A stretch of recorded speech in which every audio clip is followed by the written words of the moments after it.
Saya mau tanya tentang salat tarawih. Pertanyaannya atas dasar dua hadis sebagai berikut di Al-Bukhari, nomor hadis 2009 sampai 2013. Baik, Abu Daud nomor hadis 1429, hadis Muslimnya disebutkan juga oleh beliau. Dari hadis tersebut di atas, salat tarawih adalah salat sunnah. Ini maksudnya bertanya tentang salat tarawih. Salat sunnah dan tidak dikerjakan berjamaah pada zaman Nabi hingga zaman Khalifah Umar bin Khattab. Kemudian diterangkan di hadis bahwa salatlah kalian di rumah masing-masing sebab salat yang paling utama adalah salat seorang di rumah kecuali salat wajib. Pertanyaan saya, kenapa pada zaman sekarang salat tarawih dilaksanakan di masjid-masjid dan berjamaah? Ini tidak ada tuntunan dari Nabi dan tidak mengikuti sunnah Nabi sallallahu alaihi wasallam. Baik. Sebelum sampai ke kesimpulan, kita mesti keluarkan hadisnya dulu. Ya. Dan membaca hadis itu harus dengan ilmu hadis. Bukan baca terjemahan langsung disimpulkan hukumnya, tidak. Ya. Baik, antum di sini menyebutkan hadis nomor 2009, baca dari 2008-nya ya.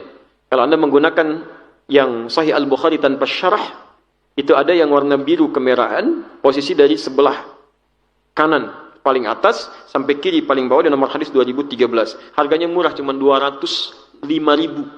205.000. Itu pedoman kehidupan Anda, itu dari Nabi. Anda makan dan beli, Masya Allah, kendaraan-kendaraan dunia yang nggak dibawa ke akhirat, jutaan, kan? Beli kitab hadis, ya kalau belum bisa baca Arabnya, beli aja dulu. Nanti anak Anda yang bacakan di kemudian hari. Kalau bapaknya nggak bisa bahasa Arab, anaknya harus bisa. Bapaknya nggak hafal Al-Quran, anaknya hafal. Cucunya penafsirnya. Nah ini bapaknya nggak hafal, anaknya nggak hafal juga. Mau siapa yang dibanggakan di akhirat nanti? Nah sekarang saya tambahkan referensi hadisnya supaya ketemu yang lainnya. Di dalam ilmu hadis itu kalau mau baca hadis, dikumpulkan dulu semua hadisnya, riwayatnya. Jangan dipisah-pisah. Dikeluarkan babnya, bab tentang tarawih, bab tentang qiyamul lail, baru ketemu semuanya. Baik, saya tambahkan misal nomor hadis 1330. Ada lagi nomor hadis 3569. Di Abu Daud nomor hadis 1367, belum dimasukkan ke sini. Baik, mari kita lihat. Nabi sallallahu alaihi wasallam menyampaikan kalimat tentang salat malam pertama dengan kaidah umum dulu. Jadi hadis Muslim nomor hadis 749, di sini tadi belum disebutkan juga. Disampaikan oleh Ibnu Umar radhiyallahu taala anhuma. Kata beliau, qala Rasulullah sallallahu alaihi wasallam, salatul laili mathna mathna. Salat malam itu ditunaikan minimal 2 rakaat, 2 rakaat. Jadi kalau ingin paling minimal, tunaikan 2 rakaat. Tunaikan 2 rakaat. Fa idza khashiya ahadakumul fajra falyutir rak'atan wahidah. Tapi kalau Anda sudah menunaikan salatnya, kemudian sedang salat khawatir fajar akan datang, segera tutup dengan 1 rakaat, witir. Jadi paling minimal bisa 2 rakaat, 2 rakaat. Kalau sudah mendekat fajar, tutup dengan 1 rakaat.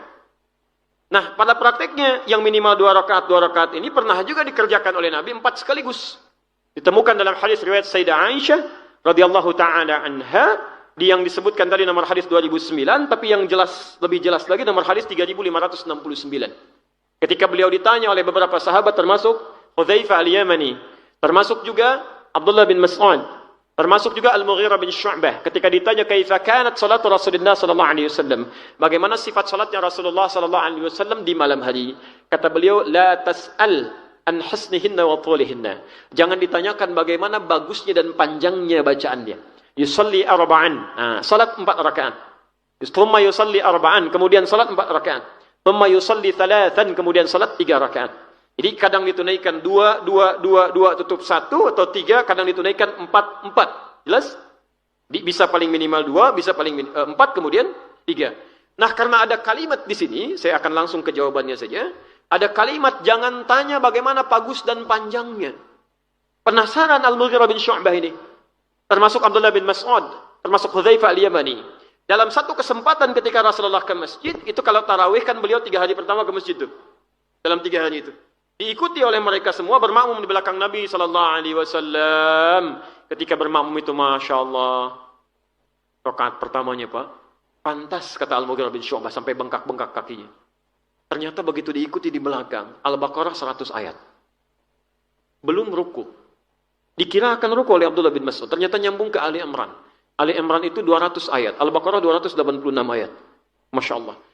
Tiba-tiba belum ruku juga, disambungkan ke An-Nisa. An-Nisa itu 176 ayat. Baru setelah baca An-Nisa, beliau kemudian ruku. 5 juz 4 halaman. Nabi, Rasul dijamin masuk surga, bebas dari kesalahan, tingkat surga paling tinggi. Tahajudnya rakaat pertama, pantas sampai bengkak-bengkak, rakaat pertama 5 juz 4 halaman. Besoknya Abdullah bin Mas'ud, Hudzaifah al-Yamani, Al-Mughirah bin Syu'bah tidak ikutan lagi. Bukan karena capek, mereka sudah terbiasa. Kata Al-Mughirah bin Syu'bah, saya sulit khusyuk karena suka nebak. Ini Nabi kapan rukunya nih? Di begitu jeda sedikit, kayaknya mau ruku, ternyata tidak. Jeda ternyata tidak. Jadi beliau ingin ngepasin. Ingin betul mirip seperti salat Rasulullah SAW. Tapi tidak mudah. Makanya kata Sayyidah Aisyah, gak usah ditanya. Panjang dengan bagusnya. Karena itu membuat kadang-kadang sulit untuk diikuti. Itu saking tingginya. Saya pernah mimpin salat gerhana di Bekasi. Masya Allah, itu pecinta sunnah Nabi itu satu tempat. Terus saya datang ke sana, kita ada sholat gerhana, jarang-jarang pahalanya, ya, dan jarang-jarang ada sholat seperti ini. Mari kita tunaikan. Ingin seperti sunnah Nabi persis kita, insya Allah, atau kita belajar mirip-mirip dulu. Ustaz, pastikan seperti sunnah Nabi SAW. Kapan lagi kita dapat pahala semacam ini? Jarang-jarang sholat semacam ini. Baik, saya bilang, kita akan coba semaksimal mungkin, tapi saya mohon izin menjelaskan dulu. Kalau ingin persis seperti Nabi, nanti karena 2 roko, 2 sujud. 2 roko itu setelah baca surat, roko bangun lagi, surat lagi. Nanti baru kemudian sujud, bangun lagi, jadi ada 4 surat yang dibacakan. Kalau ingin persis sama seperti Nabi, mohon maafkan nanti saya akan baca Al-Baqarah sampai selesai, surat pertama. Kedua Ali Imran sampai selesai. Ketiga An-Nisa sampai selesai. Baru yang keempat Sabbihisma Rabbikal A'la. Itu tanpa saya bertanya kembali, sebagian besar hampir semuanya mengangkat tangan. Ustaz, mirip-mirip Nabi aja katanya. Tidak mudah gitu. Tidak mudah. Ya. Nah, tapi poinnya kemudian, di hadis ini ditemukan beberapa sahabat bermakmum pada Rasulullah SAW. Yang jadi masalah, setiap malam itu, malam kedua makin banyak, malam ketiga makin banyak. Karena itu diputuskan oleh Rasulullah SAW, selanjutnya nggak ke masjid lagi, beliau di rumah. Di rumah. Ini masalah salat malam. Sampai besoknya dalam fajar beliau menyampaikan, saya tahu kalian menunggu-nunggu saya. Saya tidak menunaikannya ke masjid supaya salat ini tidak dijadikan wajib oleh Allah untuk ditunaikan berjamaah. Jadi bukan karena Nabi ingin melarang berjamaahnya, tapi karena khawatir membebani umatnya yang tadinya sunnah bisa dikerjakan, jadi wajib berjamaah, itu jadi masalah. Jadi wajib sifatnya. Kan Allah itu senang melihat hamba semakin meningkatkan ibadah. Nabinya masih hidup, hukum masih berlaku. Dalil kedua, Abdullah bin Abbas, seorang anak kecil yang sangat cinta dengan Rasulullah SAW. Sampai-sampai ketika Nabi SAW menginap di rumah bibinya Maimunah, lalu kemudian diikuti. Nunggu. Malam-malam kemudian menunggu di depan kamar Nabi, ingin tahu bagaimana cara Nabi bangun di malam hari. Ternyata ketika dilihat Nabi bangkit berwudu, diajak anak ini menunaikan salat malam. Ketika sedang salat malam itu beliau berada di belakang Rasulullah. Ditariklah ke depan begini, disejajarkan dengan Rasulullah SAW. Lalu kemudian beliau bermakmum di belakang Rasulullah SAW dengan posisi sejajar itu, salat berjamaah. Ini menunjukkan bahwa salat pun bisa ditunaikan berjamaah. Baik itu di masjid ataupun di luar masjid. Sekarang persoalannya, pelan-pelan, kenapa kemudian Umar bin Khattab radhiyallahu taala anhu berijtihad untuk menjadikan salatnya kemudian ke masjid, mengambil dari ketentuan Nabi sallallahu alaihi wasallam? Ini bukan pendapat Umar, karena Nabi pun sebelumnya pernah mencontohkan di masjid. Cuma karena khawatir tadi menjadi wajib, dialihkan kemudian ke rumah oleh beliau di sisa waktu salatnya. Maka ditangkap kalimat ini oleh Umar bin Khattab. Di sini diantara kejeniusan Umar bin Khattab. Kata beliau, ini sesungguhnya yang paling utama itu ditunaikan berjamaah. Di masjid pahalanya lebih banyak. Cuma ilat itu penyebab hukum. Ilat hukumnya kenapa Nabi ke rumah bukan karena ingin meninggalkan berjamaahnya, karena takut menjadi wajib. Tapi keutamaan berjamaahnya tetap ada. Dan disepakati oleh para sahabat pada saat itu. Maka ketika Umar ke masjid, kelihatan ada orang-orang berjamaah tapi misah-misah. Ada yang sisi kanan, ada sisi kiri, ada yang ke belakang. Maka disatukanlah kemudian oleh Umar bin Khattab, mengambil kesimpulan dari sunnah Nabi tadi, lalu dipraktekkan pada saat itu. Dan sahabat tidak ada satupun yang mengingkari. Umar paling tahu tentang Nabi dibandingkan dengan kita. Utsman paling dekat dengan Nabi dibandingkan dengan kita. Menikahi 2 putrinya. Dijamin masuk surga oleh Nabi. Ali menikahi putri yang sangat disayangi, Fatimah Az-Zahra. Umar anaknya dinikahi oleh Nabi. Antum tidak menikah dengan putri Nabi. Ya kan? Tidak lebih dekat dengan Nabi. Bagaimana bisa memahami hadis lebih daripada Umar?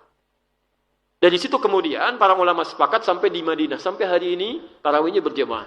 Sampai kemudian di Makkah juga tarawihnya berjamaah. Jadi kalau antum pahami itu salah tidak sesuai Nabi, berarti yang di Makkah salah semua. Yang di Madinah salah semua. Sedangkan orang Madinah lebih tahu dengan keadaan Nabi sampai hari ini dibandingkan dengan kita. Jelas ya?